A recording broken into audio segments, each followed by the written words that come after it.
Nice to be with everyone today. Thank you for showing up. Playing craftwork and then walking on stage and speaking on a microphone, for me, is a kind of peak experience. So thank you, universe, for allowing me that.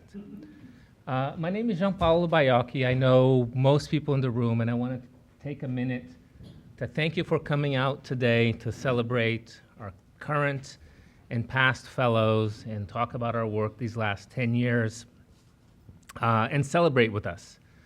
I was just saying a minute ago that it seems like the world is conspiring against us having rooms full of people because just about everybody I know is doing something important this evening, and there's no lack of important things to do. And that said, I appreciate people taking the time to be with us tonight. So I thought I would tell you a little bit about the fellowship before I invite the fellows and invite Dean Victoria and Raquel to say a few words also. So it's really good that Pat McCreary is in the room. So Dean, Pat, and I had a conversation a little over 10 years ago. I believe we were in Berlin, and we were cooking up the idea, we're talking about the idea of this fellowship. One of the visions, or one of the things that I really wanted to do, or that I kind of like an intention with the fellowship, was that it had to meet different goals at the same time. Those of you who are fellows have heard me say this, but it's got to be, when we think about a fellowship, it's got to be pedagogically meaningful, right? So it's got to be good learning.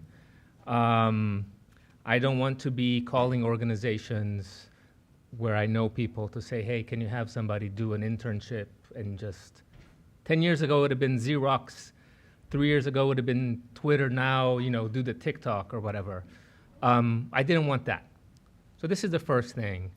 But at the same time, it was really important for me, having been part of organizations and having part of my adult and professional life in the kinds of worlds that you were in this last summer, I really wanted whatever we did to serve the organizations in a meaningful way.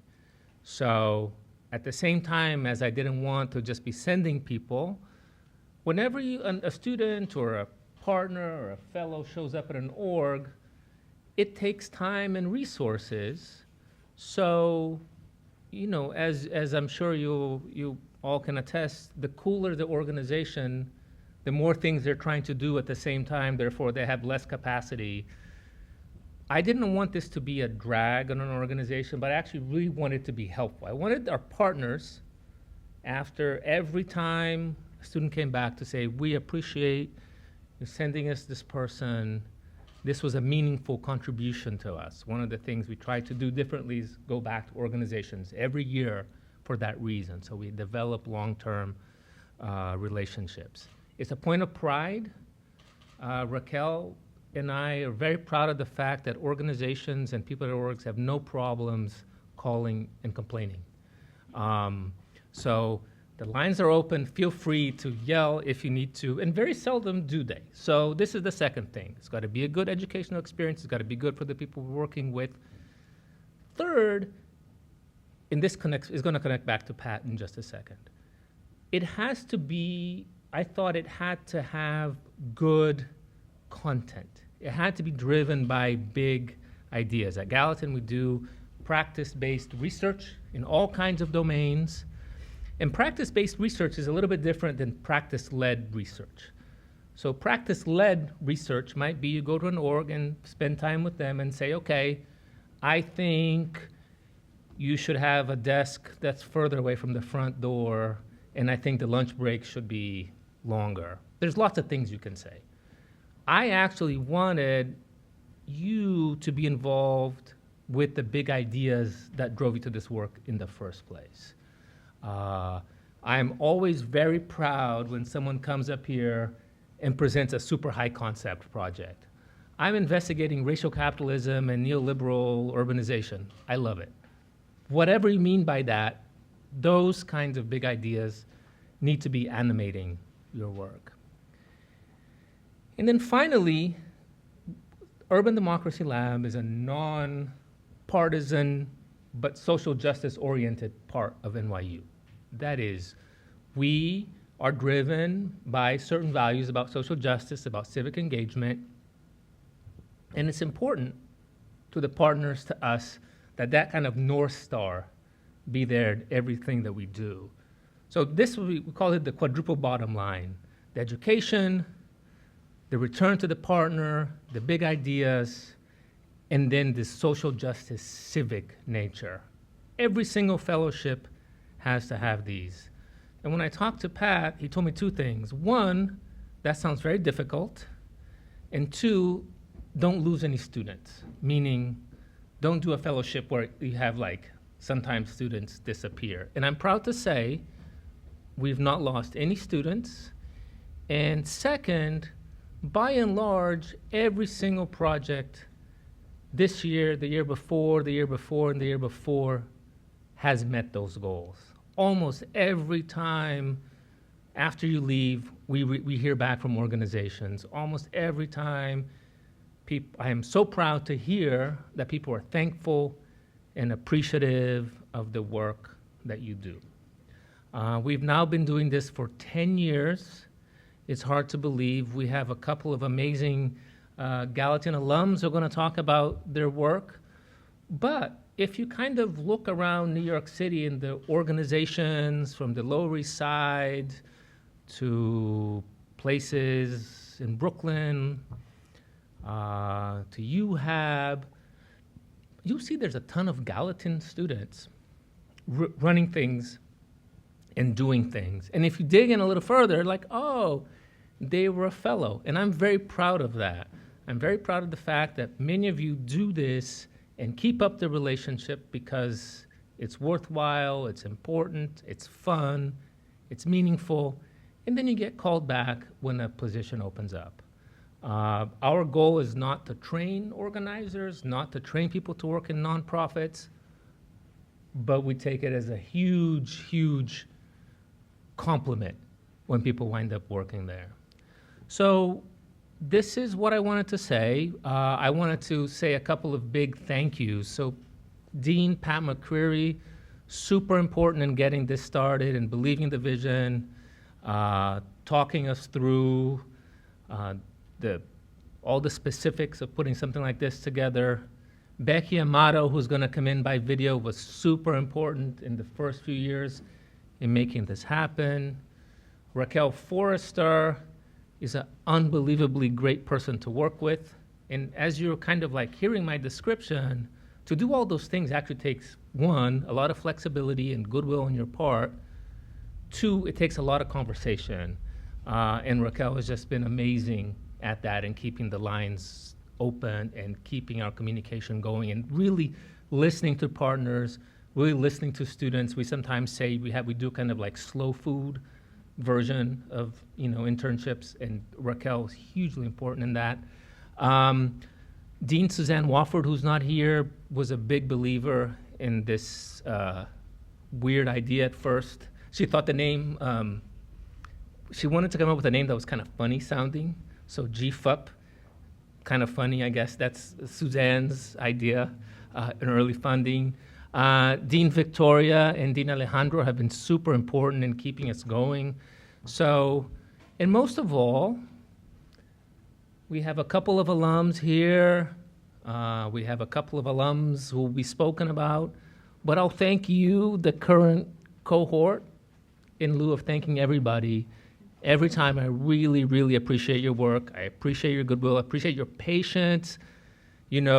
Almost every time someone comes back, they say, I learned something, but not what I was expecting. They didn't show up for about 3 weeks, and then it was awesome. And you all keep a good sense of humor, which is extremely important. So thank you so much, and thank you so much for making these 10 years awesome. And then Dean Victoria.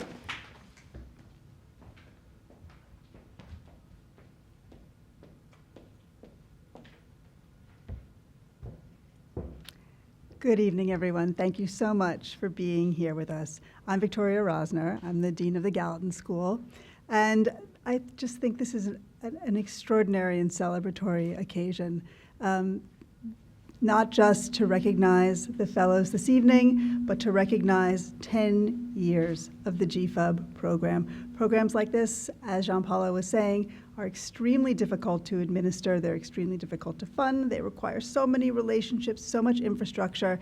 But at 10 years, we are confident that we have a program that will thrive and go forward into the future. So 10 years is one number I've been thinking about today as I was just looking forward to this evening's event. But the other number that I've been thinking about is 53. Why 53? Well, Gallatin is 53 years old. And some of you may know that when we were founded, we weren't actually called the Gallatin School of Individualized Study. Our first name was the University Without Walls. And this is a name I think about all the time. The ambition of our founders was to create a school where higher education did not take place in a sealed-off classroom or library, just, blind to the challenges of the world and holding students back from engagement with those complexities. The founders of Gallatin said, we're not going to have walls in our university. We want our students to be out in the world working in actual conditions and finding ways to take the knowledge that they are acquiring in our classrooms and actually putting it to work, taking the theory and putting it into practice. And I think that the GFUP program is one of the exemplars of this philosophy of education. 10 years of students who are getting an excellent, excellent education in the challenges of modern urbanism, and 10 years of taking that knowledge and putting it to work in the service of community organizations. So I have to think that if the founders of Gallatin, who were there 53 years ago, were here tonight, they would be really, really happy with all that has been accomplished. And so much of course, due to the vision of Professor Baiocchi, who I think we are also celebrating here tonight, and his achievement. So let's give him a round of applause. Let's give our fellows a round of applause, and I will turn things over to Raquel Forrester, who will lead us through this evening's program. Thank you again for being here.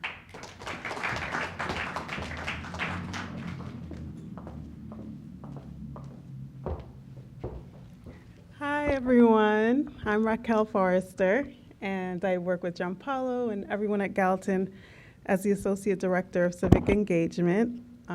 Thank you so much for being here. So, like Gianpaolo said, a lot of my work is in the conversations that we have. And one of the things I like the most about working at the Urban Democracy Lab is making those connections. So I wanted to incorporate that a little more into our program today. What I also wanted to do is what I've noticed over these 3 years is that our fellows, after working in the community, they become experts in their field of study, whatever they sought to answer, they become experts. And so when I think of an expert, I always think of TEDx, and I wanted to mimic that in a way. And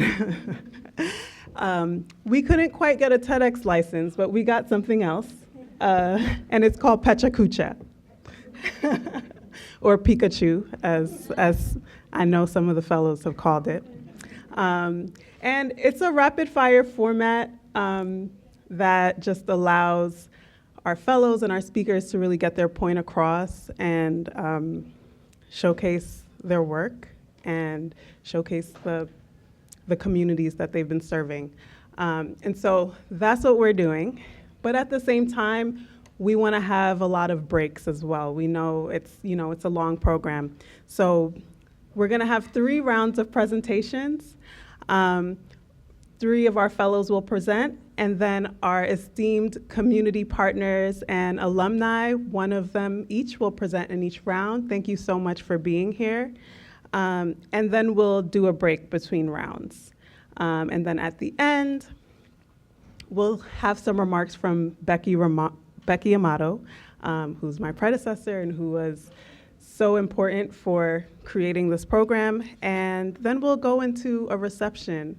But during the breaks, I encourage you all to network and talk to each other. We won't have much time for questions, so if you want to learn more, please seek out the fellow and the presenter or our community partners and ask for questions, ask for connections, and make those connections. So with that, I'm going to turn it over to our first speaker, our fellow Fia Teller. Hi, everyone. I'm Fia Teller. I am a public policy major at the College of Arts and Sciences, and I'm so honored to be here tonight and present to you all about my work with WEDCO, or the Women's Housing and Economic Development Corporation, over the past summer. So on this slide, you can see this is WEDCO. They have 3 affordable housing properties in the South Bronx. They also provide a range of other services that you can see listed here.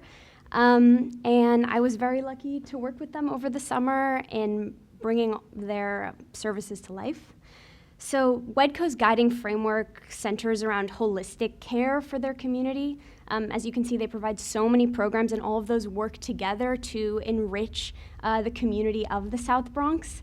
So this is the framework that I was working on under for my project.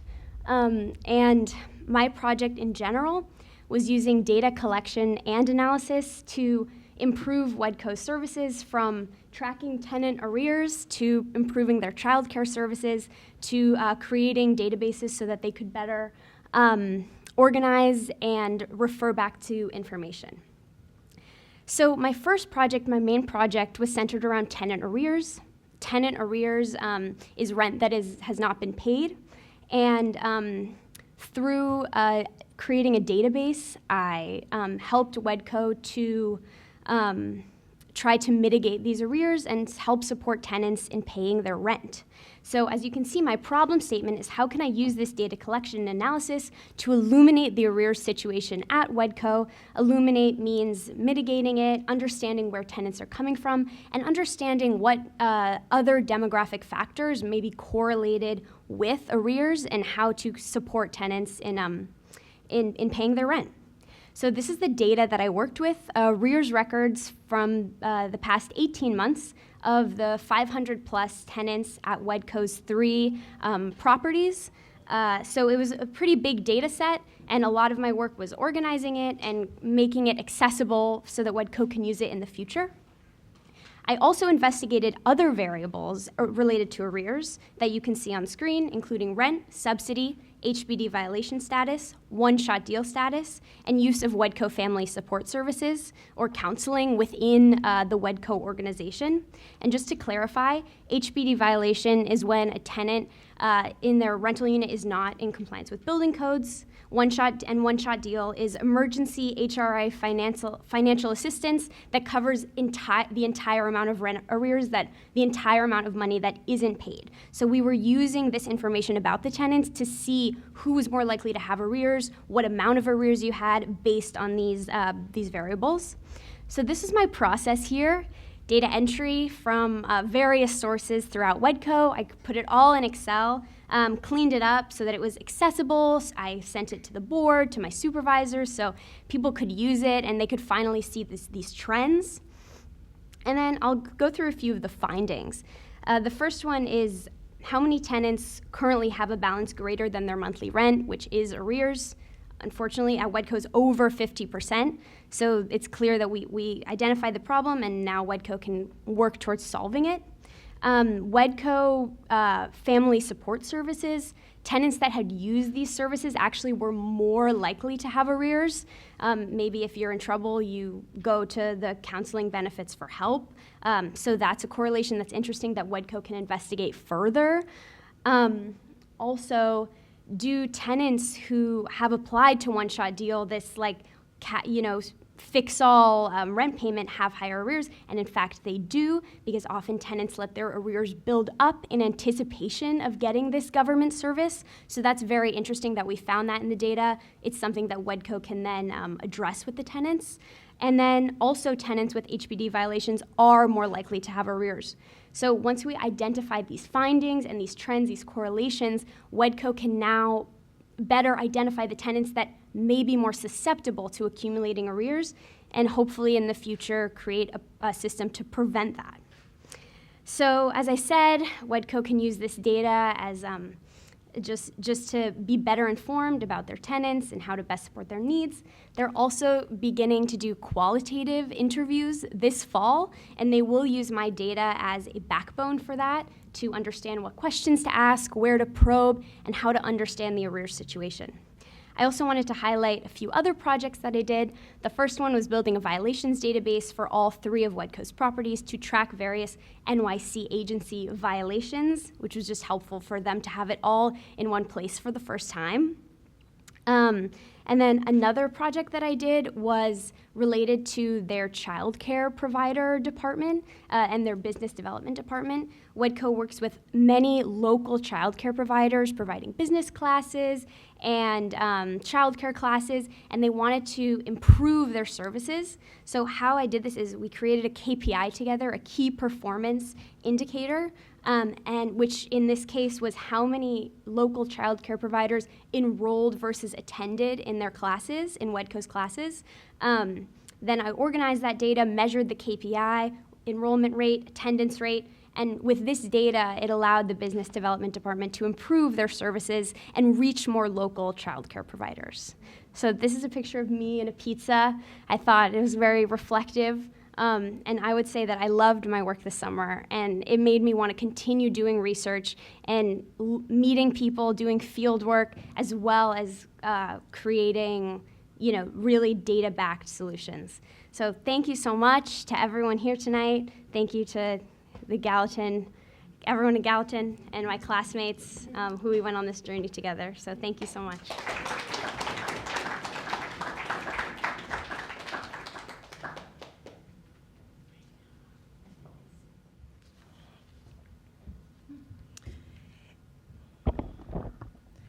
In New York City, transportation inequality has manifested in several ways that impact low-income and minority communities, such as limited access to efficient public transportation and longer commutes. These often lead to reduced job opportunities and overall diminished quality of life. This inequality is a result of historical housing segregation, disinvestment in infrastructure within minority communities, and prioritization of transit development in wealthier, predominantly white areas. To me, this brings to mind Robert Moses, the urban planner, and his segregationist infrastructure policies. Hi, my name is Carleen Hunt Nelson. I'm a Gallatin senior with a concentration in politics, policy, and the Caribbean. This summer, as a fellow with the Pratt Center for Community Development, I had the opportunity to contribute to the nation's oldest university-based community planning organization. Pratt engages local residents to inform policy work and tap into Pratt Institute's strength in research, urban planning, design, and public policy. It was a great fit for me due to my prior experience as a community liaison with the NYC Mayor's Office and my academic focus on politics, policy, and the Caribbean. My research supervisor at Pratt was Sylvia Morris. On my first day, I learned that I was to assist the team at Pratt on 2 projects. My first project was a participatory action research with Riders Alliance, a grassroots movement for improved public transit. Riders Alliance has been around since 2012. They are responsible for the Fairfares program, and more recently, they have been a champion of congestion pricing. Pratt was assisting Riders Alliance to research and analyze data on transportation inequality. The project focus was the B41 bus line, one of the slowest bus routes in the city, at an average speed of 6.6 miles per hour, according to the DOT. This route services a predominantly low-income Caribbean immigrant community along Flatbush Avenue. My activities with Pratt and Riders Alliance include literature review, attending meeting, canvassing local communities to collect responses, and preliminary analysis of data. The information collected is being used by Riders Alliance to activate the community around B41 bus service improvement and to make a recommendation to policymakers and stakeholders. I believe that due to its visibility and everyday nature, transportation inequality is a gateway to deeper levels of engagement with, for example, housing and environmental justice. My second project was focused on the issue of toxic home flipping in the East New York and Bronxville, Brooklyn. Toxic home flipping refers to the practice of rapidly buying and selling homes for maximum profit. This can drive up property values and rents, leading to the displacement of low-income residents and destabilizing communities. Legislation like New York's proposed End Toxic Home Flipping Act seek to curb this practice by imposing significant taxes on short-term property transfer, aiming to create a more equitable housing market and reduce predatory real estate speculation. This project led me to a court hearing about deed theft and housing fraud. I attended rallies, community board meetings, and discovered organizations like the East New York Community Land Trust. And as a result of my participatory activities, I changed my individual research project focus. I decided to examine how grassroots community organizations like Riders Alliance use research and data to shape their advocacy strategies, particularly in the realm of public transit reform. The goal was to understand the role of research in decision-making process, advocacy campaign, and policy outcomes. I also sought to identify challenges grassroots organizations face in leveraging data effectively. For example, access to data, expertise, resource limitation, and explore how data is translated into actionable advocacy strategies, public campaigns, and policy engagement. The methodology I use to understand and investigate include attending and observing events held by grassroots organizations in my community like East New York Land Trust and Bronxville Hub. I also conducted an interview with Caitlin Pierce, Deputy Director of Riders Alliance, and there is more information on that QR code that details more of my research. And I'll share some of my findings with you. How do grassroots organizations collect data relevant to their advocacy campaign? They use public agency data from the MTA, DOT to identify where the biggest problems are. They rely on community-based data collection. They map community resources to determine where collection efforts might be most effective. What challenges do grassroots organizations face in utilizing data effectively? There's lack of in-house expertise for sophisticated analysis, whether the data is relevant to the campaign, balancing data with lived experience, because lived experience is very often used to help mobilize action. And what are the broader challenges grassroots organizations face in advocacy? There's a distrust in institution, perception of zero-sum trade-off, because improvement often involves changes that might take something away, for example, parking. There's underrepresentation and mobilization of targeted outreach.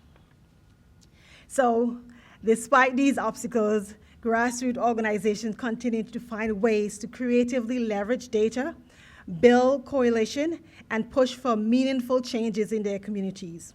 My contact with Riders Alliance and East New York Community Land Trust has reinforced not only my desire to work shaping public policy, but also for ensuring that I'm in a position to help lead the charge for equity. Thank you very much. Thank you, everyone. And I just want to shout out my mom who is visiting me, and I think this is the first time she's hearing me speak in public like this. Thank you, Mom.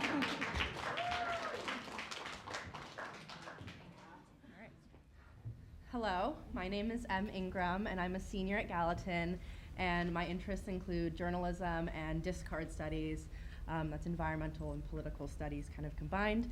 This summer, I was the second research fellow to do work out of the city of Oakland, and I worked with Right to the City Alliance, which is a national coalition of organizations. They wanted me to look into their conjunctural analysis that they've been developing, looking into the historic opposition in the real estate industry and the impacts of liberal and conservative coalitions of elite corporations. And they had some questions that came out of this, and I worked with Tony Samara, who's the senior policy organizer, and he wanted me to look into pension funds, university endowments, and GSE investings. But more importantly, this raised questions about surveillance technology, property technology, and how it's being used. So this kind of opened Pandora's box for my summer of research into looking into surveillance technology. So at first, I looked into the Anti-Eviction Mapping Project, which is a organization based in San Francisco that provides research, articles, and information on real estate technology and surveillance, including this resource on surveillance technology. And from there, I went into writing a whole paper about their organization and highlighting some of their work, including some of their write-ups and some of their other organizations that they collaborate with. And this raised general questions as to what are the trends in tenant surveillance industry and how can Right to the City or other organizations respond. So this developed into a paper that was drafted for Right to the City members on how they can address trends in surveillance technology, highlighting how the tech is used, what companies are being used. But we figured that this wasn't communicable to the communities that are actually impacted by implementing surveillance. So we developed this into a tenant surveillance technology guide that is accessible for anyone to use via this link. It's ongoing and still being developed, but it's supposed to give an overview for anyone who's curious to learn more about this industry and how it's being used, whether or not you have opinions already on surveillance technology. So a little overview of the website. It goes into what property technology is and some of the ways that it matters for residents and how important it is to have consent. Common technology includes facial recognition, smart locks, cameras, rent payment platforms, and I address some of the direct ways that this can impact how you move through the home, and also indirect ways that it can influence eviction, rent, and drive up rent. And impact organization. We wanted to end on a high note with looking towards solutions, and so I oriented the last part of the page into focusing on some groups that have combated surveillance technology, including the Brownsville Alliance here in New York. So Right to the City has this ethos of exploring what it means to have rights in the city. How do community members fight and establish, reinvent rights in their city? So I wanted to apply this to my own city of Oakland and to research some of the ongoing things happening with urban land use there. So that developed into a short documentary that's kind of transitioning into a senior project on the relocation of the Oakland Athletics baseball team, which is the last major league sports team in Oakland. And they are set to move to Sacramento now at the end of the summer, and they're going to be permanently moved to Las Vegas. And I was really interested in looking at this as a moment of cultural erasure and how is this community viewed as disposable. So this came about through a lot of different headlines and kind of context. For one, baseball is a sport that is very important for desegregation and the civil rights movement. And we're seeing a trend of there being less black players in baseball. And Oakland is also a city known for its black civil rights activism, and there are a lot of issues that are not being addressed by the government, and one of them is how this is impacting local community members. This is my partner, Damien. They're one of my biggest sources of inspiration. They're from East Oakland. They're the biggest A's fan I know, and they helped to kind of spark this into a moment to capture what is going on and how this is impacting the community. The community of Oakland, the A's community, is also the biggest part of this documentary. I interacted with a lot of fan groups and clubs, and most importantly, Last Dive Bar, which is the organization that is kind of leading the front of this boycott movement and pushing for the owner of the A's, John Fisher, to relocate. So my research was guided by Ray Oldenburg's theory on third space and how do we view the Oakland Coliseum and the area surrounding it as a home away from home for many of the working class and blue-collar community members of Oakland. So I carried this ethos and the idea of what are the rights to this space into my research. So a lot of my research was spending time around the Coliseum, and the Coliseum is a highly contested space in Oakland. It is in East Oakland. It is adjacent to historically neglected communities and to low-income housing projects. And since it was founded in the 60s, it has been in deficit, and that is kind of one of the driving factors pushing the A's out of Oakland. So to start my research, I literally put up flyers around the city asking people to talk to me. I went on the A's subreddits, and I just decided I would just start going to all the events and meeting as many people as possible. And the goal was just to speak to anyone who felt that this decision was impacting them in some way. So I attended a bunch of games. I attended a bunch of the boycott events. I attended minor league games. I attended all sorts of things, and I met so many amazing community members, and I learned that there's more hope than there is despair about this relocation.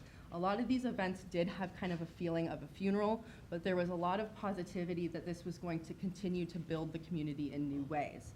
So I collected hours of footage this summer, interviewing people from former season ticket holders to salesmen to sports journalists to organizers to longtime fans. And the message is that this is not over, this is ongoing. I hope to have the documentary done by spring, by the start of the new season, where they're relocated in Sacramento.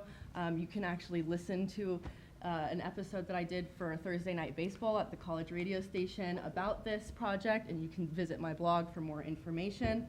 The A's are not over entirely, and I still have a lot of hope for the community of Oakland. And thank you to Gallatin for giving me the opportunity to uplift a community that I care about, and to write to the city for kind of inspiring the ethos of that project.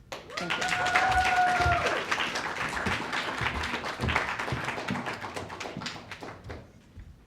Amazing. Thank you so much to the three of you.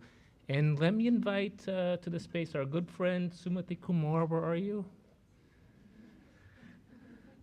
Sumati graduated from Gallatin in 2017. She was an America Scholar. We've been to Sao Paulo and Bogota together. She's currently at Housing Justice for All. Before that, she was at UHAB, which we will hear about in a little bit. And Sumati is one of the superstar grads that I know. And one of the cool things about being in New York and knowing people like Sumati is like, oh, I know important people. And, you know, I'm currently trying to convince Sumati to get a PhD. But maybe she's resisting for good reasons. But anyway, Sumati, thank you so much for joining us today. I know how busy you are this time of the year. Welcome. Oh man, okay. I'm gonna try this format. We'll see how much brevity I have in me. But hi everybody. I'm Sumati. I am the campaign director at Housing Justice for All, which is a statewide coalition of over 80 organizations representing tenants and homeless New Yorkers across the state.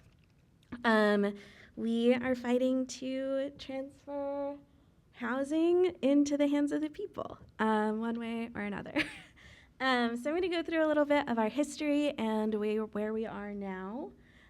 We were founded in 2017 in Albany, specifically to try and intervene in the 2019 expiration of New York's rent stabilization laws.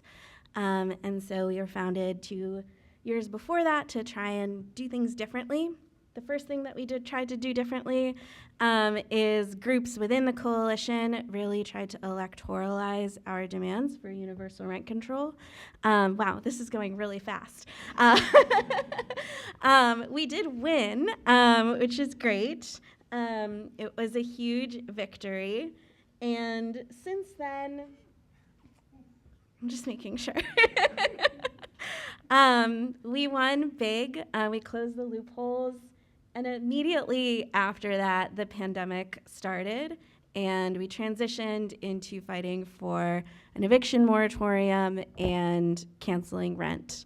We didn't cancel rent, but we did win a 2-year-long eviction moratorium and the strongest rental assistance program in the country. While that was happening, upstate tenants were organizing. They don't have the same protections that we do, and they started organizing not just for emergency temporary relief, but for permanent solutions. And they started to win them, and they hit roadblocks, and we needed to take our fight statewide for good cause eviction and for permanent rental assistance. So Good Cause is a broad demand that lets tenants stay in their homes if they've done nothing wrong. We've been fighting for that for about 3 years, and this past year in April, we won, which is very exciting. Through that fight, which was really intense coming right out of the pandemic, and into this really intense legislative fight, over the years we've tried very hard to grow the coalition and keep the coalition moving together. So we went to Syracuse, we go to Albany all the time, and we've expanded our platform as we've moved and as we've grown. So from good cause to social housing, universal rent control. And this past December, we had our largest convening yet, 300 tenants in City College uptown from across the state. That led us to win really big, or in sort of a mixed way. In some ways, it was the largest expansion of tenants' rights in 50 years. That's true. And it also came at a cost, where the legislature also rolled back tenant protections from rent regulation that we won in 2019 and didn't do anything to help people get out of the homeless shelters. So it was a mixed bag, and I think since then we've been in this period of reflection and restructure. Tenants across the state have opted into these new protections, have used these new protections to stay in their homes, but the fact remains that we have a massive housing crisis still. We have very ambitious demands for social housing and universal rent control that we need way, way more people involved if we're gonna win. And so, yeah, we're about to scale up and start a process to bring 250,000 tenants from across the state into our movement. 250,000 tenants is 3% of renters in New York State. It's just a big number, really. But hopefully we can reach them. And with that, we can win things like tenant control. So tenants being able to decide for themselves what happens in their homes, especially when a landlord tries to sell their buildings. We will be able to win, I forgot the next one. Freezing the rent. Next year is a mayoral election in New York City. The New York City mayor has the power to increase, decrease, or freeze your rent if you're a rent-stabilized tenants. So we are going to be pressuring whoever's running for mayor to freeze that rent, which is very exciting. We want to keep expanding rent regulation, so we are trying to expand it upstate and to newer and smaller buildings in New York City too. And finally, or not finally, actually, we have to continue to build support for green social housing. We introduced a social housing development authority bill earlier in January, and it has union support, has tenant support. Now we need to win it. And critical to building new social housing, we need rental assistance and money to pay the rent. So we're fighting for rental assistance that can meet that gap between what someone can actually pay and the cost of what it takes to maintain beautiful social housing that people love to live in. So that's where we are. I think I did okay at these slides. You all did much better than me, but I'm excited that our movement is growing and going into new and exciting directions. Thank you.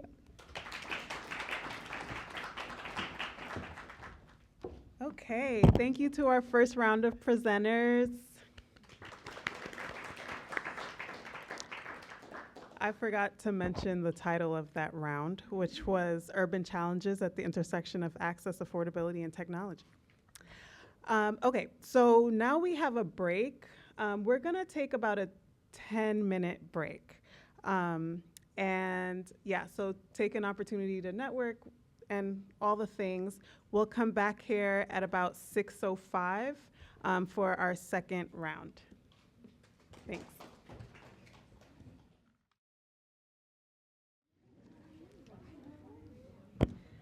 Okay, everyone. Hope you enjoyed the break. All right, so we're gonna get started with the second round.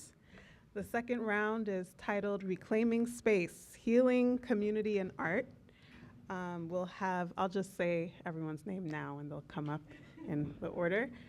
So we're gonna have Aaliyah Weathers from the Action Lab, Joy Robinson, who worked with Brooklyn Queens Land Trust, Sajani Kadutuaku, that worked in Berlin, and one of our founding community partners, Pratt Center, Tara Duvivier, who is going to talk a little bit about Pratt and the work that they do.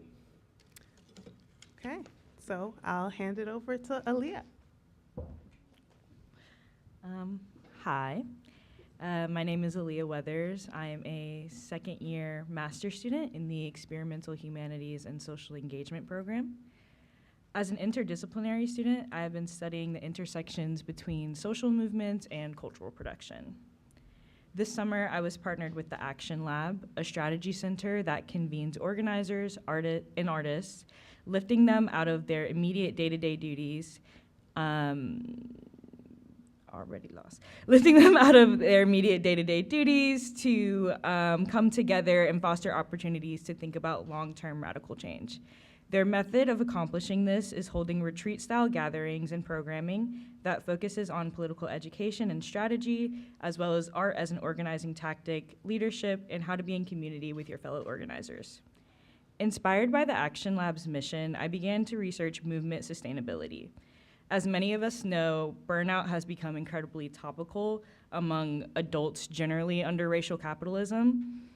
And I'm not alone in the hypothesis that organizers may be especially susceptible to this, as they do work that is particularly taxing mentally, emotionally, and physically. The questions I sought to think about were, what are some of the major hindrances to personal sustainability in organizing spaces? And what are some of the ways in which collective measures can be taken to sustain the possibility of difficult organizing work and movements? The underlying or less academic sounding question being, how do we keep going in the long fight towards liberation? For the bulk of the summer, I took an ethnographic approach, observing the interventions into movement building that the Action Lab was making, specifically through their Art of Purpose cohort. Art of Purpose sought to connect the political, relational, and artistic, specifically through the lens of politicized somatics. A basic definition that my mentor through this fellowship, Sumetra Rajkumar, shared with me is that the body is a part of the self, that we are shaped by society, and that we shape society back. Through exercises which encourage the participants to be vulnerable in connecting with each other, not just emotionally through words, but also welcome consented physical touch and feeling inside of your body and out of your mental space, Sumetra was offering these leaders at various organizations across New York better tools to understand themselves, their reactions, and their tendencies in order to move forward toward the collective goal of long-term radical social change. I was also grateful that the Action Lab welcomed my proposal for an event for the Art of Purpose cohort's monthly practice circle. We visited LaToya Ruby Frazier's MoMA exhibit, Monuments of Solidarity. We started with some really great conversations about how art opens up your range of emotions and presents an opportunity for personal resilience before going on a bit of a field trip together to speak about Frazier's work. LaToya Ruby Frazier is a photographer whose work brings light to environmental racism and has used the profits from her art to provide mutual aid in the communities that she works in. I also helped to build out language for the recently launched Artist in Action Fellowship, all together with this being able to tie together academic research, my academic interests, on the role that art serves in movements such as direct action and awareness raising. And through this project, I'm also learning that art has the potential to impact movement sustainability as well. I ended the summer with a series of interviews with some of the organizers in the Art of Purpose program and some of the facilitators. I was lucky to have some really beautiful in-depth conversations with about 15 leaders about whether they felt that the movement was sustainable at its current place and how they felt it could become more sustainable. The fellowship overall and the qualitative interviews were incredibly generative. To briefly summarize some of the main takeaways, many of the organizers mentioned that the nonprofit space is too often mirroring the exact structures it supposedly is aiming to tear down, as many have critiqued in naming the nonprofit industrial complex. Almost every single person brought up base building and that they simply need more people in order to truly accomplish their goals. It would also allow them to take more frequent breaks and time away to pass the baton to someone else. That kind of became a theme of my project, passing the baton, when they do reach that stage of burnout. Another through line is that organizers are seeking deeply revolutionary community inside and outside of the workspace and are often feeling the same loneliness that many of us in this world experience. However, this work is particularly isolating. While I interviewed one person who had decided to step away from organizing in the nonprofit context, there was also a feeling among many of those that I spoke to that the positive impacts were also important to recognize and that the sense of purpose that they felt from their work was incredibly fulfilling. I created a zine online synthesizing my experience this summer that included some further thoughts and analysis, such as the need for alignment and critical consciousness, the importance of healing as we go through movements, and a love-based ethic for revolution, as well as building meaningful community that you can both have fun or decompress with, as well as campaign and protest with.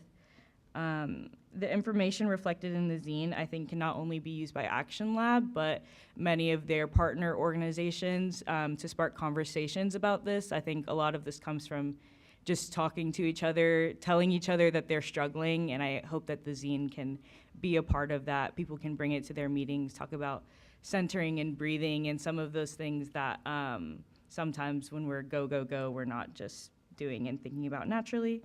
I also personally felt the contradictions as I tried to marry my pursuits as a scholar and the organizing work I've been invited to be a part of. So I feel like this is an ongoing project for me. But most importantly, I feel that I built real community this summer and hope to continue in the praxis that is called for by this research. Thank you, and yeah, feel free to see the zine with the QR code, and yeah, thank you.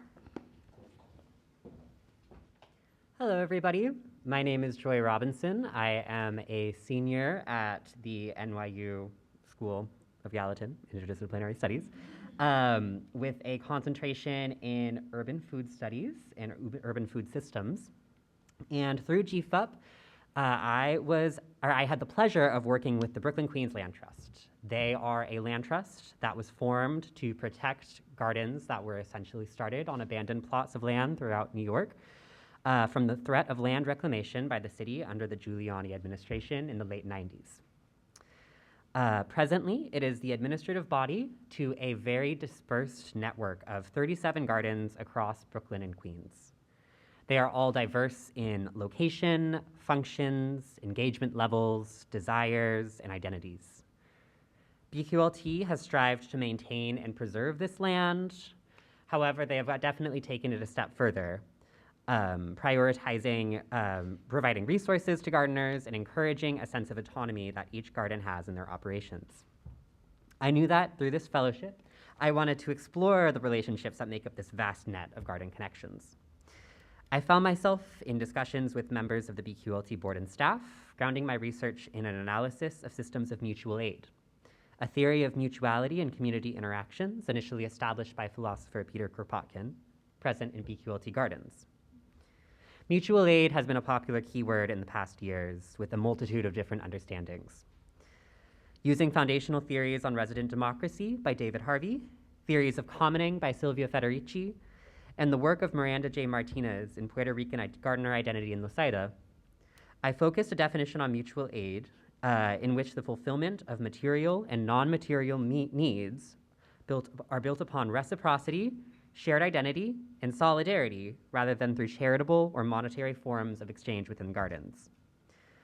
The work itself involved general ethnographic and participatory labor, generally culminating in close interviews with garden representatives at various gardens in the network, both in Brooklyn and Queens. My questions surrounded the ways in which gardeners engaged in mutual aid in 3 distinct but interrelated spheres: in the garden, amongst other gardens, and with unaffiliated community members. Similarly, I asked gardeners areas in which they were lacking in support that any larger mutual aid network could possibly fulfill. These were one-on-one with garden representatives, conducted almost entirely in person at the garden that they called their own. These were also largely conducted to inform a broader effort of building out a stronger resource-sharing network for BQLT gardens. There were some key things found within my research. The relational nature of community gardens is something that leans heavily into the mutuality being core to the day-to-day functioning of a garden. The representatives I spoke to very regularly mentioned utilizing financial and material resource pools, whether it be shared tool sheds, seed libraries, or a common financial pool that they could pool for fundraising events. Communal tasks, such as watering all garden beds, regardless of whose name is attached to the bed, and a general culture of mutuality that's just built upon sharing knowledge about growing practices within their garden. Regularly, interviews would be interrupted as another garden member approached to ask for advice on a blight or to check in on watering schedules. This translated almost directly into the governance structure of gardens. Every garden I spoke to mentioned the process of a horizontal, democratically informed decision-making process focused on consensus rather than any form of top-down imposition. Similarly, gardens regularly emphasized the importance of mutual exchanges amongst other gardens. This was most common when gardens had some form of complementary assets, such as one producing a lot of produce or another with established compost infrastructure. In an analysis of my interview findings, there were some key components that really shined out, that gardens that really had a strong culture of mutual aid and relied heavily on mutual aid systems all shared. These were proximity, play, and shared identities. Representatives regularly emphasized the importance of being in physical proximity to one another for mutual aid building. In the case of 2 gardens that I spoke to mere blocks from one another, they formed a long-standing, by long-standing I mean decades-long, compost and produce exchange that was born after just repeatedly bumping into each other on the street and finding another gardener looking over the fence at the other. Other gardens emphasized that the key was play and pleasure. Those engaging in the garden were encouraged to gather, keep company, and party within the space in whatever way felt right for them. In many ways, representatives I spoke to who highlighted this felt like this built a culture of place and of trust. Individuals could fulfill their holistic needs rather than viewing a garden as a place of transaction, extraction, and work. Similarly, grounding a garden in a shared identity or relevant cultural heritage had beneficial impacts on a garden's sense of cohesion.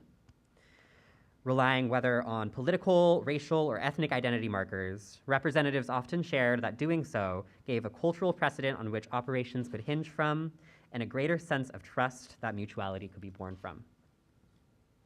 This work is definitely still ongoing. It will ultimately be accumulating in a final report for BQLT, which will entail general findings from interviews and potential suggestions to keep in mind while moving forward with building out a BQLT mutual aid network. This is alongside suggestions for interventions and frameworks BQLT can use in assisting a garden that is currently lacking in support, whether connecting gardens with nearby existing mutual aid nets, or assisting in restructuring of a garden governance to better enable a culture of mutuality. Similarly, it provides clear insights into where gardens are currently left unsupported by the organization, what could be done to better uplift gardeners' needs. I'm noticing the QR code is now behind me, meaning I took my sweet time. This currently has all of my completed deliverables, which includes some preliminary findings that I was able to share back to the board, alongside my initial research plan that you all are welcome to read and scan through. Thank you all, and I truly appreciated my involvement in this.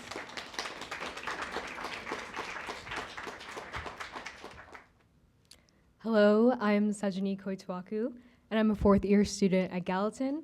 As a global fellow in urban practice, I completed a 10-week position with Decolonial Memory Culture in the City in Berlin, Germany. So before getting into my task this past summer, I wanted to introduce my concentration titled The Social World with Additional Studies in Food Accessibility and Patterns of Consumption. My concentration takes an interdisciplinary approach to uncovering the role of the media in perpetuating racial, gender, and religious-based prejudices within today's social world. By bringing in themes of colonialism, media hegemony, popular culture, religion, and gender, I argue that the media perpetuates bigoted and prejudiced ideologies by producing content that favors the West and the white elite. When ordinary people consume this material, they begin to internalize and accept the ideas being brought to their attention, because the media is essential to how we form our identities, beliefs, and values. We are what we consume. Now, considering the Western centrism within media, one component of my concentration lies in colonialism.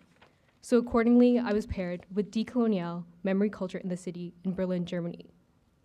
Decolonial is an anti-colonial and decolonial project done in collaboration with Each One Teach One, Initiative Black People in Germany, Berlin Postkolonial, and the Stiftungsstadt Museum, Berlin. Since 2020, Decolonial has curated several art and education-based events that work to both advocate for the Afro-diaspora and address Germany's colonial past and presence.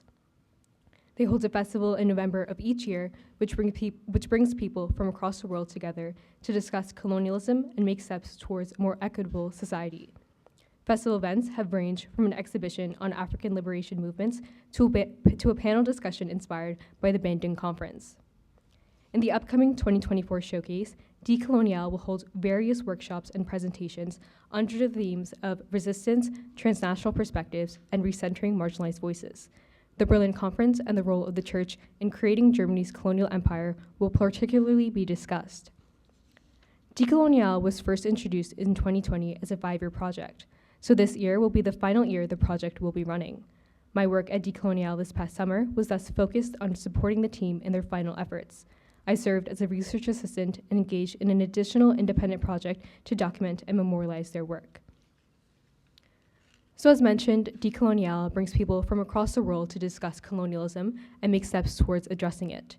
In their upcoming 2024 festival, 2 residents, Charlotte Ming and Shi Yang-kun, are working on a series of projects on Germany's colonization of Qingdao in China. To ensure that an accurate representation is captured and to support their projects, I engaged in secondary research as well as art and literature searches. Over the course of my time in Berlin, I identified and compiled a list of contemporary artists whose work uses bodies of water to represent themes of colonialism and migration. I searched for sources on the construction of beaches and coastlines in Qingdao under German colonial rule and looked into the racist motives and justifications involved in planning these infrastructures. I examined the history of the Robinia flower and how the plant has been used for consumption purposes, and I also tracked down specific publications based on citations, keywords, and quotes. The information I compiled, with the help of Google Scholar and NYU Library, will be utilized in the making of Charlotte and Shi's festival projects. For my independent project, I produced a paper that takes an in-depth analysis of the Decolonial Memory Culture in the City project in order to understand what they had achieved, their goals, and the relationship between the project and the German public. Following my participation in event planning, interviewing, and analyzing media records, my paper transcribes my experience and contextualizes it with my findings to answer: what is decolonization, its history, its relevance today, and how does Decolonial utilize decolonial and anti-colonial frameworks to both confront Germany's colonial past and further universal efforts to decolonize? The goal of this paper is to efficiently represent Decolonial so that people can understand the importance of advocacy and education and the ways both can be used to dismantle existing structures of colonialism. The paper will be utilized by Decolonial and distributed during the November Festival. As a now alumnus of the Gallatin Global Fellowship in Urban Practice, I've gained experience in working with organizations based in advocacy and education. My position within Decolonial has allowed me to witness and understand how organizations like such manage transactions, communicate with activists, artists, and public figures, and plan outings and events to further their impact. As Decolonial is also affiliated with several known organizations in the decolonial and anti-colonial fields, I was granted the opportunity and privilege of attending special events such as Akimbodi Akimbi's art gallery opening inspired by his Nigerian roots, a communal dinner with Berizani Berlin, where we spoke against the Humboldt Forum over a plate of jollof rice, and a series of shows and workshops under Each One Teach One's Afro-Lucian Festival. During the first night of the festival, I was even able to have a brief interaction with Nicole Hannah-Jones, who's the founder of the 1619 Project. Over the course of my 10 weeks under Decolonial, I've gained skills, knowledge, and experiences that have exposed me to a greater range of career and professional opportunities, and have better prepared me to go to fields that deal with media, communications, and the social sciences. Now, I do want to thank everyone who has helped me throughout this fellowship. A special thanks to both Professor Jean Paulo and Raquel Forrester for introducing me to the fellowship and helping me find a placement in Berlin. I know that reconnecting with the Berlin sites was a long and complex process, so thank you for putting this together and for tolerating my persistence. Also, thank you to Roland Piech, the Director of Academics at NYU Berlin, for helping me get started in Berlin and regularly checking up on me to see if everything is running smoothly. Thank you to Professor Jose Segebre, a scholar and curator with a PhD in art who worked with me on my independent project and advised me throughout my time at Decolonial. And of course, thank you to Desiree Maratas, an artist and researcher employed at both Decolonial and Each One Teach One, who stood as my supervisor on site. Desiree guided me throughout the process and connected me to additional resources and opportunities to keep me engaged throughout my time in Berlin. And a final thank you to the rest of the team at Decolonial for offering me this opportunity and for choosing to speak English, even though it was me who was the guest there. Thank you.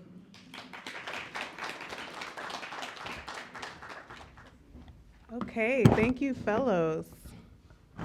Okay, so our next community partner who's going to be presenting, I almost like to think of them as a cousin of UDL because we're so aligned. So that's Pratt Center for Community Development. So I'm just going to bring Tara up on stage to get us started.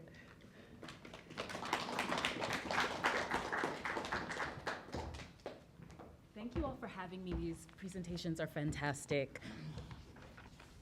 All right, so yes, I'm Senior Planner at Pratt Center for Community Development, building a more just, equitable, sustainable city for all New Yorkers. So I'm just gonna let it, I'm not quite familiar with the style. I'm gonna try my best. I'll probably go over, but I mean, I've been taking cues from everyone. It's done a really great job. So our mission is to work for a more just, equitable, sustainable New York City by empowering communities to plan for and realize our futures. Their futures, excuse me. We are a university-based practice. As Carlene mentioned, we are the oldest university-based planning practice in the United States. And how that works is how we are within a university. We are in this very unique position where we can leverage our university resources with faculty who are practitioners in the field. There are studio courses within the graduate program that work directly with community groups, many of the community groups that the center works with. And it also gives students experience in the field, such as the ones in this program. So our origins. We were actually originally named the Pratt Institute Center for Community and Environmental Development in 1963. There was a lot of social unrest throughout the country, especially in central Brooklyn, over housing and a lack of jobs. This inspired faculty from Pratt Institute City Planning Program to launch Pratt Center to provide professional assistance to low-income communities to help them rebuild. So Pratt began this work by responding to a request from an organization called Church Community Services to undertake a plan for Bedford-Stuyvesant with the city of New York. At one of these early meetings, a Bed-Stuy resident called out and questioned the motives of Pratt in the city and the organization. This resident was part of another organization called Central Brooklyn Coordinating Council, which was a coalition of Bed-Stuy organizations. The previous slide showed Elsie Richardson, who was a chair of its community development committee with Shirley Chisholm. We actually ended up working with what was known as the opposition, who was opposed to the city's plans, to come up with a more collaborative plan, which then led to the creation of Bedford-Stuyvesant, I'm so not doing this well, Bedford-Stuyvesant Restoration Corporation, which served as a model for Senator Robert F. Kennedy's efforts to help communities develop safe, stable housing and revitalize their own neighborhoods. Bed-Stuy Restoration was the first community development corporation, or CDC. A CDC is a not-for-profit organization incorporated to provide programs, offer services, and engage other activities that promote and support community development. Today, there are thousands throughout the United States. So that really kicked off a movement. moving so fast, for a neighborhood housing movement, which helped a lot of community-based organizations to revitalize their neighborhoods in the face of white flight, racism, and persistent neglect by the city. What we know is that communities are the biggest experts. They know what's best for their communities, and they also know that everything is connected, from the environment through jobs, youth, open space, all of it's connected, and what we are really there to do is provide technical assistance. And a lot of what has happened throughout the course of these decades. We've been around since the 1960s. We're in our 61st year now. Low-income communities are the reason why this city bounced back. They're the ones who stayed, whether it be by choice or not, and worked in their neighborhoods when no one else would. Other organizations emerged that assisted communities, but it was the labor and persistence of communities, despite its challenges, that made the city what it is today. And many people don't realize or remember this, which to me sets the stage for the type of gentrification that we're experiencing today. Oh, again, I'm not doing this well at all. So I'm just gonna try to skip ahead. So this is really our framework. Just thinking through what kind of projects we decide to work on, which is a question that we get a lot. These are the questions that we ask ourselves. Whether or not the project engages with historically marginalized populations, BIPOC communities. Are we working directly with the community organizations? You'd be surprised at how many community groups kind of get together and approach us. And when we ask them who they work with, they really aren't working with anyone, and that's not really the best criteria. And then also understanding that the stakeholders in these projects don't necessarily live geographically within the community. They may, but that doesn't mean that they don't have a say in what's happening. So this is just a list of some of our current projects. I think you'll hear a little bit more about this one later. Now I'm ahead. But yes, Gail will talk a little bit about this later. Basement legalization. We are a founding member of the BASE campaign, which is leading the efforts to legalize basement apartments into safe and affordable apartments. This actually, we won a pilot for East New York in 2016.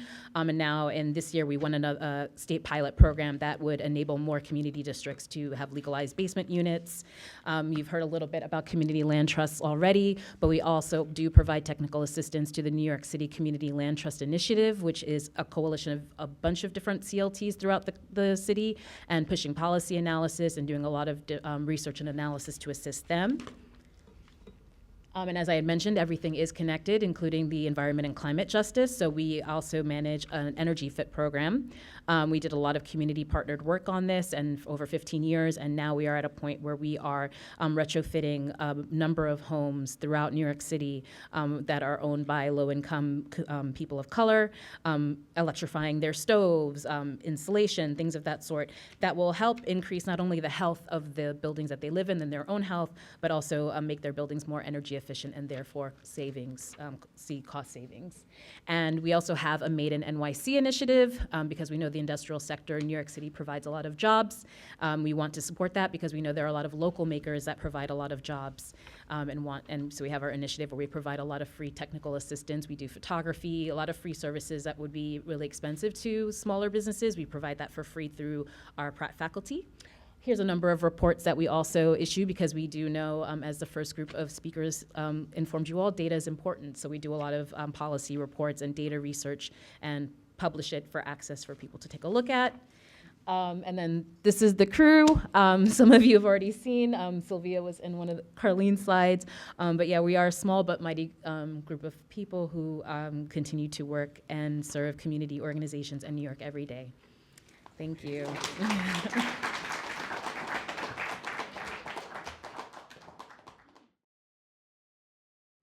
Okay, so this final round is titled Shaping Inclusive Cities, and it ranges a variety of different topics. So we're going to start with Zoe King, who was working with our partners at African Communities Together, then Valerie Vargas with Newark Water Coalition, and finally Abby Larner, who was also working with Pratt Center this summer.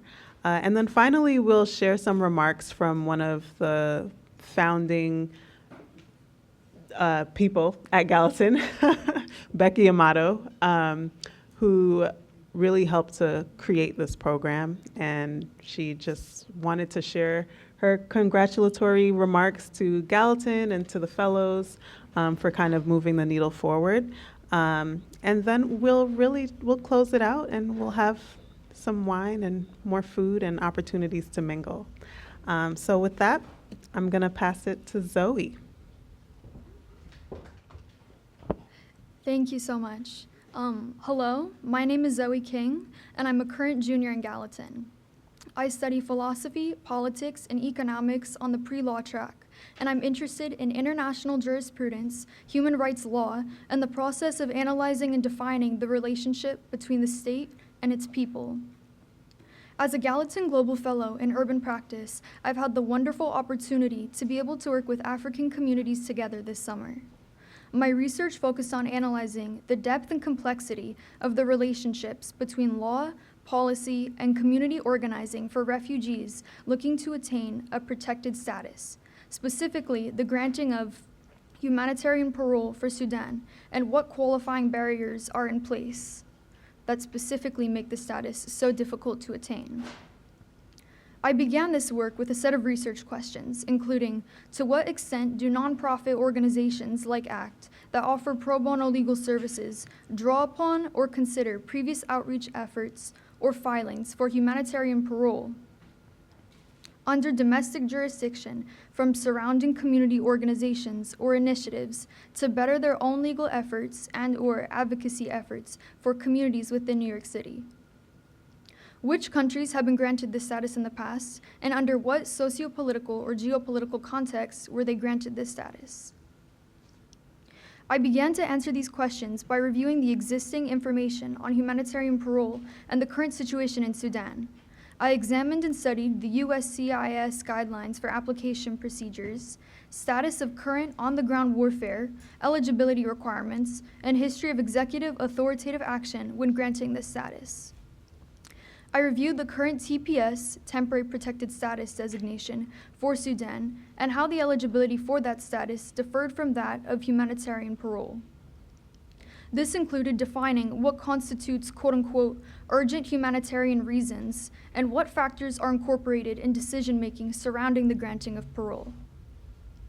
I evaluated successful cases of humanitarian parole programs for countries including Haiti, Afghanistan, Nicaragua, Cuba, and Venezuela, and what conditions exactly led to the granting of this status for these countries.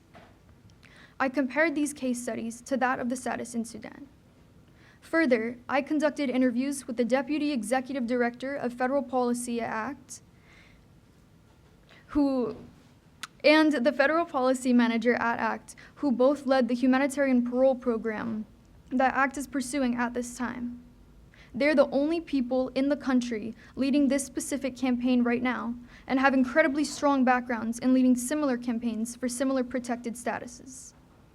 They spoke to some of the research questions I had about grassroots efforts to secure this status. Upon speaking with them, I was able to better understand some of the biggest challenges with the grassroots approach to this campaign and what exactly has prevented the designation of a humanitarian parole program for Sudan. I reviewed prior communications and drafted communications between ACT and DHS representatives, collected and analyzed data for case studies on the aforementioned programs that received this status, and assessed statistics provided by global NGOs on the conditions in Sudan in order to identify patterns or trends in the selective granting of this status. I then gathered my findings. What I found was that Sudan met every single requirement and condition needed to qualify for humanitarian parole. Increased public support and public awareness is critical to advancing this campaign, but that happens with mass circulation, promotion, and increased accessibility of educational materials, and even then, mass public support can be incredibly difficult to galvanize.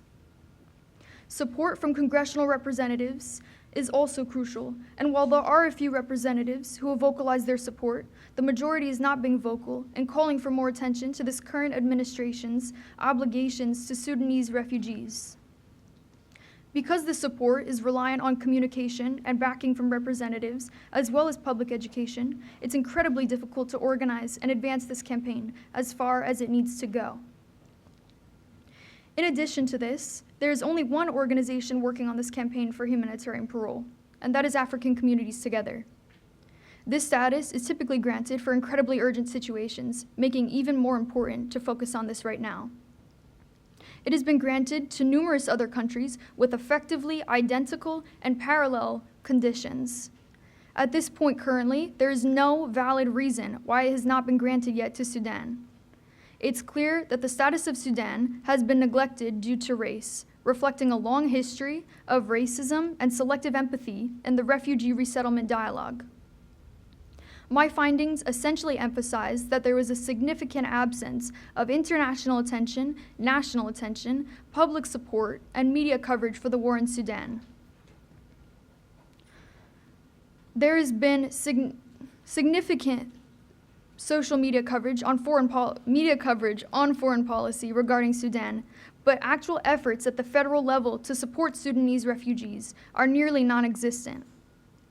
Regarding my examination of international law, there are international review systems and evaluations of human rights statuses in member countries currently in place. But it's much more difficult to bring a case to the ICJ, International Court of Justice, that will be heard by the court unless that country is directly involved. It's unclear whether arguing on the basis of obligation, not direct involvement, could be upheld or advanced in the ICJ in terms of holding the US accountable globally. I would like to draw attention to the colorism, anti-Blackness, racism, and legacies of colonialism present in our legal and political frameworks that have defined the way we talk about and approach the status of Sudan today, not only in New York City, but throughout the entire country and world. The world has always been quick to respond to white refugees and white suffering. Therefore, there is no other explanation or reason other than race that this complete lack of focus and empathy can be attributed to. As Sylvie Bello said, quote, "The same anti-Blackness that permeates American life also permeates American immigration policy," end quote. I believe my findings show that while education, public support, and political support are all critical collective efforts needed to galvanize attention and support for the campaign for humanitarian parole for Sudan, we all have an individual responsibility. We have a responsibility to talk about Sudan, to care about Sudan, and to refuse to let our activism be selective.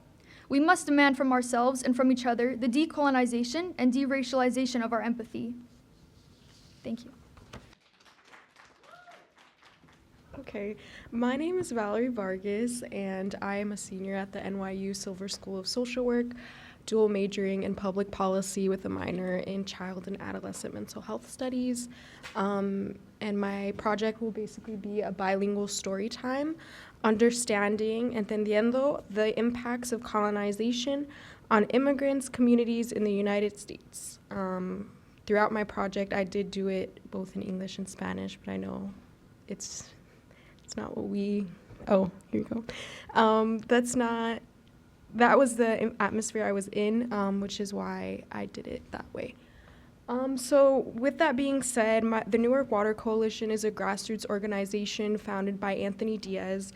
In the hopes of providing Newark clean water, he started this organization to provide water that was free from lead and contaminants due to the lead contamination. But it grew into something more, and something with people who has became this community hub for different communities that have came from all over the world. So I created a project board to kind of represent that. I put in all the receipts for the commuting transit that I used, for the materials that I did for my workshop, which I created an alternative lesson plan that was that incorporated restorative justice as an alternative to ESL education, because within the city of Newark there is very limited ESL or English as a second language resources for community members. I as well worked on community land trust research to adapt something for Newark. They were campaigning at Rutgers to divest from the university from the Israeli and Palestinian war, and they were hoping to use these funds to create a community land trust for the community of Newark. So through my research, as a social work and public policy major, I wanted to investigate how current government social programs like Section 8, projects within Newark, and where that money was going that wasn't providing funding to these housing placements. But my main individual project was creating this curriculum or this workshop for community members to attend with their children to not only promote English learning, but also the relearning and maintenance of Spanish. And this is kind of a little bit about me. I am not from New York. I'm from a community that is impacted by a lot of racial capitalism, oppression, Inglewood, California, which kind of really inspired me to shift my trajectory working with the Newark Water Coalition, because I interfaced with community members that were experiencing a lot of issues that people within my community have experienced. So to kind of create this story time, I sat outside, I did tabling, interviews, ethnography, what have you, to collect names of people that not only were interested in attending, but interested in the idea of preserving the native languages, particularly for people that had immigrant backgrounds. For me, I was not a conventional Spanish speaker because my family comes from an indigenous community in Mexico and they speak Zapoteco. And with that being said, the event was aimed towards creating something that was, that prompted people to be able to read and write in Spanish and English, and in the future explore their indigeneity. And so these were my theories again. And in approaching the work with intersectionality was very important. It's a theory coined by Kimberly Crenshaw, and really letting this guide my work was important to me because the community is diverse in race, gender, culture, what have you. And so when I approached creating the curriculum, I really had to step back from the educational context of a university and see what would be manageable for people who are working class, for people who have been harmed by systems of oppression, who have been disenfranchised by not having their basic needs met in water, housing, and food, which is what the coalition supported me to pursue. These are some of the books that I kind of researched to understand the linguistic components of Spanish and why and how education was used to teach English and Spanish that was punitive and made heritage language learners very hard to grapple with this idea of assimilating to American culture. And this is the lesson plan that I had created.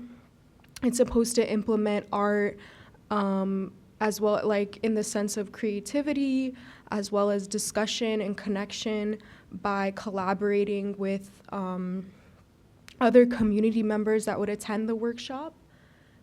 And that is what I did.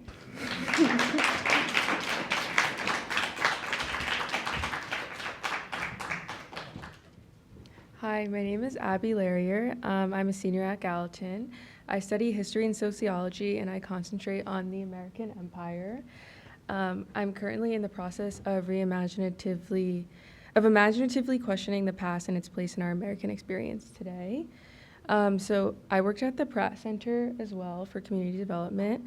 This was said many times, but it is the oldest continuously operating university-based planning organization, and they set out to fundamentally reimagine the nature of citizen participation in urban renewal projects. So the main project I worked on was a community engagement focused approach to ensuring that the development or redevelopment of a space in the NYU Baruch houses in the Lower East Side resulted in one in which communities' voices, their needs, and desires were heard.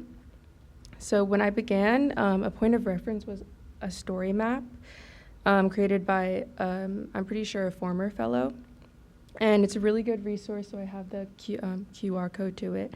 But it's just a historical contextual reference. But to go into detail about a little bit about the Baruch Bathhouse, it opened in 1901 as the first public bathhouse in New York City. This was the opening. And between the years 1901 and 1914, the city built and opened 14 public bathhouses. Dr. Simon Baruch was the main force in the construction of the bathhouses, and he fought to establish public bathhouses for the health of New York City communities. But the bathhouse closed during 1975 during the fiscal crisis, and remains an abandoned building. The building tells the familiar story of unused Parks Department property in low-income neighborhoods of color, reflecting histories of divestment and municipal neglect. The bathhouse was nicknamed the White House after communities did not understand its history. In a 6-year-long process, Parks put up this in November. They went with the X-Scene Development Group, but they were going to build a state-of-the-art structure with mainly physical activity, and it was, Okay, so then at this point, Pratt partnered with Goals, or Go to Lower East Side in the Henry Street Settlement, to engage in consistent communication with a diverse group of actors, mainly local residents. And in working group meetings that were set up by Pratt, which I was involved, we spoke with community members, individuals of the partner organizations, and the Pratt team to focus on the progression of community engagement work and the concerns and hopes of the local residents.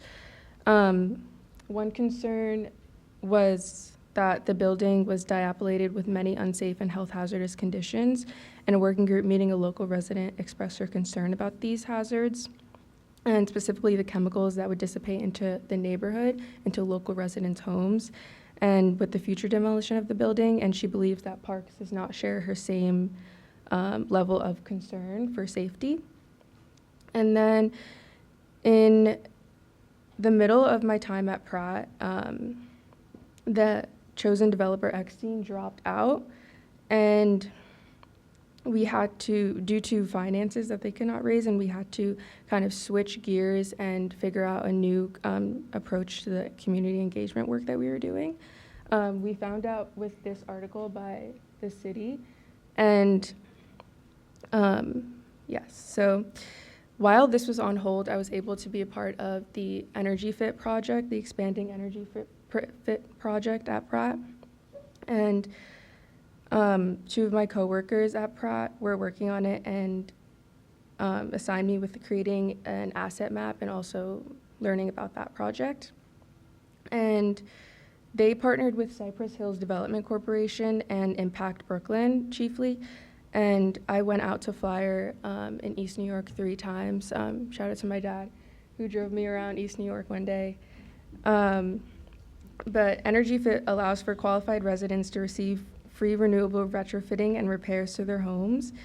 My experience speaking with members of the Energy Fit team at Pratt and the individuals at the Cypress Hills Development Corp deepened my understanding of the extensive work that goes into urban community planning. So more about the working group meetings. It was decided that Pratt would create a questionnaire in one of the later meetings, and we began drafting the survey and collecting objectives and formulating questions. And then I ended with Pratt when I could not see the survey or the entire project through for that matter, but that was expected. But overall, my summer working at Pratt was immensely rewarding and an invaluable experience. I immediately felt a sense of belonging when I began at Pratt, and it only grew as the weeks went on. I felt I was able to contribute meaningfully to the projects that I worked on, as well as help out with various other work.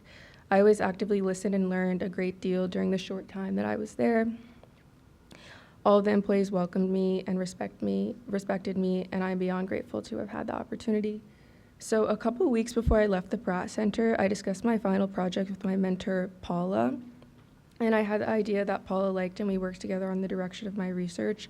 I hope to produce something that would aid the advancement of the community engagement work in the future. And so we agreed upon a product that could be shared with the community. So this is it. I have a QR code at the end, but it was to add to a small toolkit of resources. And I wanted to show the power a community space has in creating a sense of community and strengthening social bonds, since there's already an abundant body of research and common knowledge confirming that community centers improve physical health. I wanted to highlight the crucial role of social connection while emphasizing the need to prioritize local residents. So yes, thank you so much to everyone. Wow, thank you for another amazing panel. This has been just remarkable. Anthony Diaz couldn't be here from the Newark Water Coalition. Newark Water Coalition is a remarkable organization, actually. It's worth looking at the range of things that they do. And they show the creativity of people having to meet challenges on the fly. And you're like, why is a water coalition doing mutual aid? Why are they doing story time? They seem to be able to do everything. And we started working with them last year, and I like to work with them for many reasons, and one of them being that, can you believe in Newark, there's actually, there's not enough clean water? It's not that far from here. It's a shocking thing, and I love the work that they do. A lot of our other community partners couldn't be here this evening also because people were very busy with, apparently there's something big happening on November 5th that people are concerned about. But a lot of people sent us good wishes, and although they're not here, we're always very thankful for our community partners. We love Pratt. They're always so generous with our students. We love the Newark Water Coalition. We love Housing Justice for All. We love Right to the City. We love Decolonial. We can keep on loving them for the rest of the evening, but anyways, I wanted to make sure to have that. And then we're gonna hear a couple of words from Becky Amato, who was Associate Director of the Urban Democracy Lab from the start and played a really important role in shaping the program. I wish she were zooming in so I could ask her, how is it that she put her birthday on my calendar? I don't know how she got access to my calendar, but every year in February I get a reminder that it's Becky Amato's birthday, and I always send her a message, hey, happy birthday, can you take this off? So anyways, Becky is a remarkable person and always brought a lot of good cheer, and we were happy to see that she outgrew her job to do something exciting in Chicago in public humanities, something or other. Okay, are we good? Hi, if you don't know me, my name is Becky Amato, and I'm calling you from Chicago and the offices of Illinois Humanities, where I am currently the Director of Teaching and Learning. But way back in the day, before 2020, I had the great pleasure to work with Gianpaolo and many of our outstanding colleagues at Gallatin to start up the Urban Democracy Lab and the Global Fellowship in Urban Practice. I really can't believe it's already been 10 years. I'm deeply humbled to know that all the work we did to build meaningful and sustainable community partnerships and to invest in the social and political learning and leadership of our students is still going strong. You'll be happy to know that many of our alumni are thriving, I'm still in touch with a lot of them. So we have some urban planners, we have writers, we have climate activists, archivists, transformative justice facilitators, and as you might guess, some doctoral students. I'm thrilled to learn about what you will do next and to cheer you on as you do it. Congratulations to all of you.